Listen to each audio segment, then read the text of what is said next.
वक्त हमारे साथ है प्रेमदान। में लौटूंगी आपके पास। उम्मीदाराम बेनीवाल जी, आज की खबर बहुत दुखद है। जानकारी आपको मिली होगी कि जी कर्नल सोनाराम चौधरी का निधन हो गया है। जी, कर्नल सोनाराम चौधरी का निधन बड़े दुख की बात है। पूरे पश्चिमी राजस्थान के ही नहीं, पूरे राजस्थान के अंदर बड़े लीडर थे और सबके किसानों की मसीहा थे। कर्नल साहब के जाने से किसान कौम को बड़ी क्षति हुई है और वो हमेशा अपने दिल के अंदर ये हमारे किसान कैसे आगे बढ़े, और उनके दिल में यही रहता था कि किसान का बच्चा हमेशा प्रगति करे, आगे बढ़े। और वो हमेशा अपने आप को जवान समझते थे और कभी अपने जीवन के अंदर उनके चेहरे पे कभी निराशा नहीं आई। और वो हमेशा पिछड़ों के मसीहा थे, गरीबों के मसीहा थे, किसान कौम के हित के लिए हमेशा संघर्ष करते थे। उनके जाने से किसान कौम को बड़ी क्षति हुई है। लेकिन आपसे ये जानना चाहूंगी, क्या कोई बीमारी उन्हें थी? आपकी तो मुलाकात होती रहती होगी उनसे, अचानक से उनका निधन होना ये अपने आप में बहुत बड़ी क्षति है। हाँ, उन्हें पहले कोई में ऑपरेशन हो रखा था। उसी ऑपरेशन के अंदर कुछ दिक्कत आई और उसके बाद में उनको दिल का दौरा पड़ गया। और जब निधन हुआ तब अपोलो हॉस्पिटल के सामने ही कहीं अपने निजी काम से गए हुए थे और ऐसे दर्द महसूस किया और तुरंत हॉस्पिटल गए। हॉस्पिटल जाने के बाद में लगभग 15-20 मिनट बाद में बेहोश हो गए और उसके बाद में वापिस होश नहीं आ पाए। आपकी कोई आखिरी मुलाकात उनसे कब रही थी? मैं तो जब भी मैंने सुना कि बीमार हो गए उसी समय मैं हॉस्पिटल गया, और जब मैं हॉस्पिटल पहुंचा तब तक वो बेहोश थे। मेरे जाने के बाद में उनके ऑपरेशन भी हुआ और स्टेंट भी डाला, लेकिन ऑपरेशन के अंदर सफलता नहीं मिली और आखिर उन्होंने आखिरी सांस अपोलो हॉस्पिटल के अंदर ली। बेनीवाल जी, देखिए, इंसान चला जाता है लेकिन बहुत सी यादें उसकी रह जाती हैं। कोई ऐसी जानकारी जो आज आप साझा करना चाहें, क्योंकि आपकी तो मुलाकात उनके साथ होती रहती थी। हाँ बिल्कुल, मेरा 98 से जब मैं कर्नल सोनाराम पहली बार एमपी बने थे उससे लेकर आज दिन तक हमेशा उनसे हमेशा मुलाकात होती रहती थी। वो एक नेक दिल इंसान थे, अच्छे इंसान थे, हर जरूरतमंद की हेल्प के लिए हमेशा आगे तत्पर तैयार रहते थे। और जब वो एमपी रहे हैं, चाहे कांग्रेस में थे, पहले 3 बार कांग्रेस से एमपी रहे, एक बार बीजेपी से एमपी रहे हैं, और हमेशा जवानों के दिल के अंदर रहते थे और किसान और जवानों के एकदम मसीहा थे और उनकी समस्या के लिए कभी भी हमेशा तत्पर तैयार रहते थे। बिल्कुल। और जैसे कि आप बता भी रहे हैं, गरीबों के, किसानों के, दलितों के, पिछड़ों की आवाज उन्होंने उठाई थी। बिल्कुल दबंग आवाज थे और हर किसी के मदद के लिए दबंगता से पैरवी करते थे और दबंग किसान नेता के नाम से मशहूर थे और पश्चिम राजस्थान में उनकी अलग ही पहचान थी।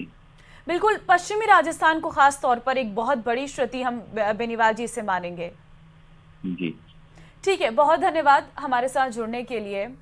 तो उम्मीदाराम बेनीवाल जी, कांग्रेस से सांसद, इस वक्त फोन लाइन पे हमारे साथ थे, जिन्होंने साझा की जानकारियां। उनका ये कहना था कि वो अस्पताल में पहुंचे थे लेकिन तब तक निधन हो चुका था। बिल्कुल, और लगातार प्रेमदान भी हमारे साथ बने हुए हैं। प्रेमदान, अभी हम सुन रहे थे कांग्रेस सांसद उम्मीदाराम बेनीवाल को भी, उन्होंने बताया कि किस तरीके की छवि उनकी थी। वो लोगों के बीच में लोकप्रिय थे, वो इसीलिए क्योंकि वो दलितों की, पिछड़ों की, किसानों की, हर वर्ग की आवाज को बुलंदी से उठाते थे। तो कहीं ना कहीं आज लोगों के बीच में भी एक गमगीन माहौल होगा। उनके जो चहेते थे या जो लोग उनको बहुत मानते थे, जिनके बीच में उनकी एक छवि थी कद्दावर नेता की, आज उनके लिए भी एक व्यक्तिगत तौर पर बड़ी क्षति है। देखिए, मैं आपको बताना चाहूंगा कि कर्नल सोनाराम चौधरी की जो पहचान थी वो दबंग थी और वो मुखर आवाज के साथ में वो अपनी बात रखते थे। उन्होंने कभी भी कई बार ऐसा देखा गया कि वो पार्टी के अंदर भी उनको जहां बात रखनी होती थी वो बहुत मुखर होकर के बात रखते थे। आम आदमी की, किसान की जो बात रखते थे वो भी एकदम खुल करके रखते थे। सत्ता में रहने के बाद में सत्ता के अंदर भी वो अपनी बात को हमेशा मजबूती के साथ रखते थे। तो कह सकते हैं कि किसानों की, जवानों की वो बहुत मुखर होकर के बात रखते थे। तो आज पूरे पश्चिमी राजस्थान में गमगीन माहौल है और साथ ही साथ पूरे राजस्थान के वो एक अपने आप में दबंग लीडर के रूप में उभर करके सामने थे। और आप देखिए कि इस उम्र तक उन्होंने कभी भी अपने आप को ये महसूस नहीं कराया कि वो बुजुर्ग हो गए हैं। तो कह सकते हैं कि बहुत बड़ी क्षति हुई है, क्षेत्र के लिए क्षति हुई है, क्योंकि अचानक चले जाना बिल्कुल। क्षति होती है। जी। प्रेमदान ये भी जानना चाहेंगे क्योंकि दिल्ली के अपोलो अस्पताल में उन्होंने अंतिम सांस ली, अब उनका जो पार्थिव शरीर है वो उनके आवास पर लाया जाएगा, आगे किस तरीके से अब उनका जो है अंतिम संस्कार होना है? देखिए, मैं बताना चाहूंगा कि उनका जो पार्थिव शरीर है दिल्ली से लाया जाएगा, उत्तरलाई एयरबस लाया जाएगा।